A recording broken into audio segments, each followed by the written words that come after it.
भक्तगणों, संशय रुद्र शिवपुराण में शिवपुराण कोटि रुद्र संहिता में आज आपको भगवान शंकर का प्रथम ज्योतिर्लिंग सोमनाथ की प्रादुर्भाव की कथा और उसकी महिमा के बारे में बताऊंगा। आप ध्यानपूर्वक सुने। तदनंतर कपिला नगरी के कालेश्वर, रामेश्वर आदि की महिमा बताते हुए सूत जी ने समुद्र के तट पर स्थित गोकर्ण क्षेत्र की शिवलिंग की महिमा का वर्णन किया। फिर महाबल नामक शिवलिंग का अद्भुत महात्म सुनाकर अन्य बहुत से शिवलिंगों की विचित्र महात्म्य कथा का वर्णन करने के पश्चात ऋषियों के पूछने पर वे ज्योतिर्लिंगों का वर्णन करने लगे। सूर्य बोले, ब्राह्मणों, मैंने सदगुरु से जो कुछ सुना है वह ज्योतिर्लिंग का महात्म्य तथा उनके पारकेट का प्रसंग अपनी बुद्धि के अनुसार संक्षेप से ही सुनाऊंगा। तुम सब लोग सुनो। मुने, ज्योतिर्लिंग में सबसे पहले सोमनाथ का नाम आता है। अतः पहले उन्हीं के महात्म्य को सावधान होकर सुनो। मुनीश्वरों, महामना प्रजापति दक्ष ने अपने अश्विनी आदि 27 कन्याओं का विवाह चंद्रमा के साथ किया था। चंद्रमा को स्वामी के रूप में पाकर वे दक्ष कन्याएं विशेष शोभा पाने लगी तथा चंद्रमा भी उन्हें पत्नी के रूप में पाकर निरंतर सुशोभित होने लगे। उन सब पत्नियों में भी जो रोहिणी नाम की पत्नी थी, एकमात्र वही चंद्रमा को जितनी प्रिय थी उतनी दूसरी कोई पत्नी कदापि प्रिय नहीं हुई। इससे दूसरी स्त्रियों को बड़ा दुख हुआ। वे सब अपने पिता की शरण में गई। वहां जाकर उन्हें जो भी दुख था उसे पिता को निवेदन किया। दीजो, वह सब सुनकर दक्ष भी दुखी हो गए और चंद्रमा के पास आकर शांतिपूर्वक बोले। दक्ष ने कहा, कलानिधि, तुम निर्बल कुल में उत्पन्न हुए हो। तुम्हारे आश्रय में रहने वाली जितनी स्त्रियां हैं उन सब के प्रति तुम्हारे मन में न्यूनाधिक भाव क्यों है? तुम किसी को अधिक और किसी को कम प्यार क्यों करते हो?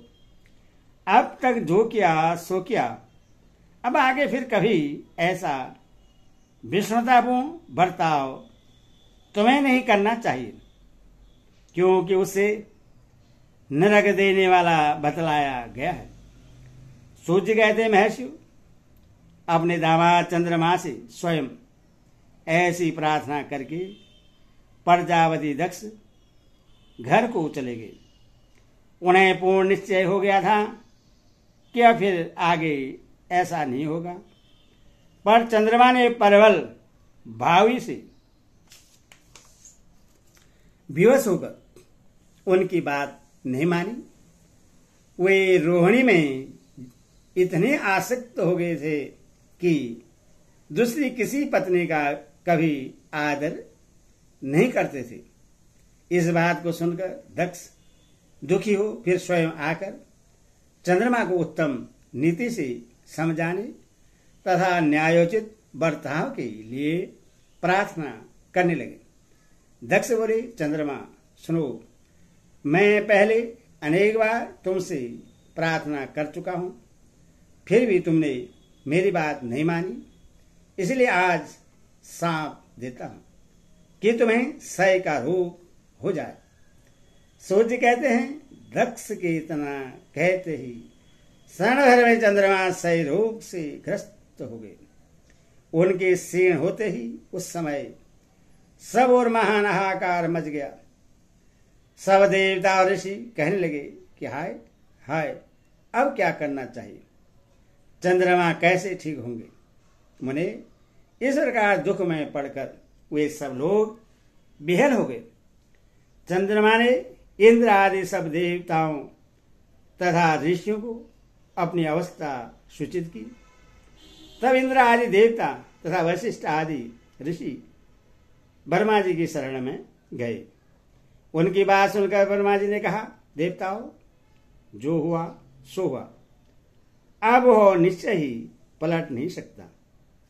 अतः उसके निवारण के लिए मैं तुम्हें एक उत्तम उपाय बताता हूं। आदरपूर्वक सुनो। चंद्रमा देवताओं के साथ परभास नामक शुभ क्षेत्र में जाएं और वहां मृत्युंजय मंत्र का विधि पूर्वक अनुष्ठान करते हुए भगवान शिव की आराधना करें। अपने सामने शिवलिंग की स्थापना करके वहां चंद्रदेव नित्य तपस्या करें। इससे प्रश्न होगा, शिव उन्हें सय रहित कर देंगे।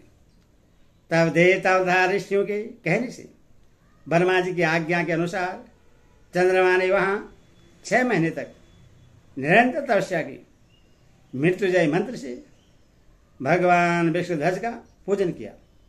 10 करोड़ मंत्र का जप और मृत्युंजय का ध्यान करते हुए चंद्रमा वहां स्थिर चित्त होकर लगातार खड़े रहे। उन्हें तपस्या करते देख भक्त वत्सल भगवान शंकर प्रसन्न हो गए, उनके सामने प्रकट हो गए और अपने भक्त चंद्रमा से बोले। शंकर जी ने कहा, चंद्रदेव, तुम्हारा कल्याण हो। तुम्हारे मन में जो अभिष्ट हो वह वर मांगो। मैं प्रश्न हूं, तुम्हें संपूर्ण उत्तम वर प्रदान करूंगा। चंद्रमा बोले, देवेश्वर, यदि आप प्रश्न हैं तो मेरे लिए क्या असाध्य हो सकता है। तब हो शंकर, आप मेरे शरीर के इस क्षय रोग का निवारण कीजिए। मुझसे जो अपराध बन गया हो उसे क्षमा कीजिए। शिवजी ने कहा, चंद्रदेव, एक पक्ष में प्रतिदिन तुम्हारी कला क्षीण हो और दूसरे पक्ष में फिर वह निरंतर बढ़ती रहे। तदंतर चंद्रमा ने भक्ति भाव से भगवान शंकर की स्तुति की। इससे पहले निराकार होते हुए भी वे भगवान शिव फिर साकार हो गए।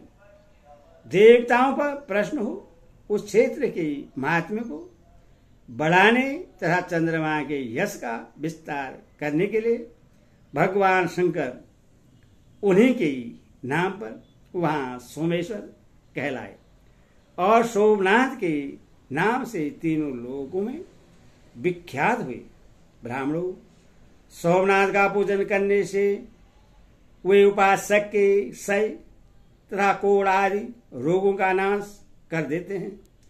ये चंद्रमा धन्य हैं, कृतकृत्य हैं, जिनके नाम से तीनों लोकों के स्वामी साक्षात भगवान शंकर भूतल को पवित्र करते हुए प्रभास क्षेत्र में विद्यमान है।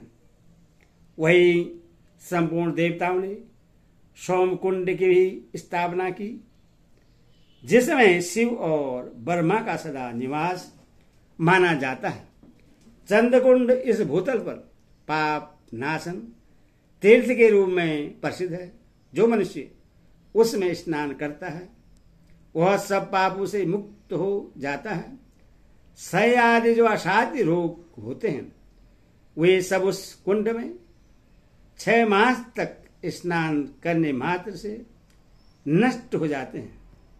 मनुष्य जिस फल के उद्देश्य से इस उत्तम तीर्थ का सेवन करता है उस फल को सर्वदा प्राप्त कर लेता है, इसमें शेष नहीं है।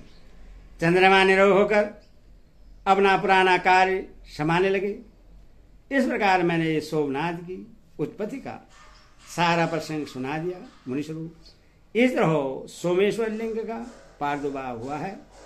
जो मनुष्य सोमनाथ के प्रादुर्भाव की इस कथा को सुनता अथवा दूसरों को सुनाता है वह संपूर्ण अविष्ट को पाता और सब पापों से मुक्त हो जाता है। ओम नमः शिवाय। ओम